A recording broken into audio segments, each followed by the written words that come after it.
Hi there, it's Crystal Powell from Remax Jazz, and today I'm joined with Sherry Corbitt, mortgage broker, and today we're going to discuss pre-approvals. Hi, Sherry, how you doing today? Well, I'm fantastic. How are you? Good. Thanks. Good. So when I talk to clients about pre-approvals, I explain sort of the layman's terms of the pre-approval and say that it is based on your income and your credit, and they can't give you a full approval because we haven't found the perfect house yet. So maybe you can sort of take it from there and explain the pre-approval process and how it all works. Okay, absolutely. So pre-approvals are not approvals. They're not, the golden ticket to go buy that house conditions free, because the lender, and if you have an insurer, which is if you have less than 20% down, still needs to review the property, and they need to do a bit deeper of a dive into your income and your credit. What a pre-approval does with a professional like myself or a bank, it will allow us to give you a really good idea if you're on track, what your mortgage is going to look like, and any challenges we see. I like to always say time is your friend. So having that conversation up front and then being able to see things makes a big difference. So a lot of people, income is probably a big challenge for a lot of people. They think, oh, I earned X amount last year, that's what I have.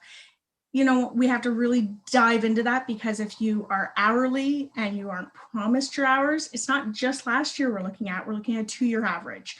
So if the year before that was lower, you can tell me you make 50,000 last year, but maybe I have to only qualify you on 40.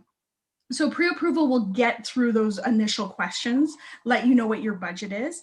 And also, sometimes it's not about how much money the lender wants to give you. What if the lenders are like, hey, you have 800,000, no problem. And you're like, yeah, but that doesn't work into my budget. I really need to save an $1,800 a month payment. We can work that way too. So some people come to us for pre-approval and say, hey, just tell me my max. I want to know. And then other people, shopping. Yep. Yeah, like, let's go shopping. And then other people will come to us and say, and we'll be more budget conscious. And they'll be like, look, I really don't want to exceed 2,500, and that's got to include my property tax. So we can work backwards to get them the approval they need. Yeah, and I often tell people that, I mean, the bank may have approved you for $1 million, but do you know what that looks like every month? Like, let's look at that picture, so we're not getting, too excited. And from a offer perspective, when we are doing offers, especially in this market where most times, more often than not, we're seeing multiple offers, that pre-approval, having that written pre-approval in your hand is really powerful. So say, for instance, Sherry and I are competing on a house, and Sherry puts an offer in complete with her pre-approval, and I don't have a pre-approval. All other things equal, Sherry is going to get the house over me, just because she's got a letter from an institution saying that they've already checked her out, and from what they can see, she's solid. I'm just telling you that I have a pre-approval. So having that in hand really, really does help at the offer table as well. Yeah. If you have any questions about the real estate market, or thinking about buying or selling, or all things real estate, just call Crystal, 905-263-4412. Thanks so much, Sherry, and we'll talk to you soon. Okay, thank you. Have a great day, everybody.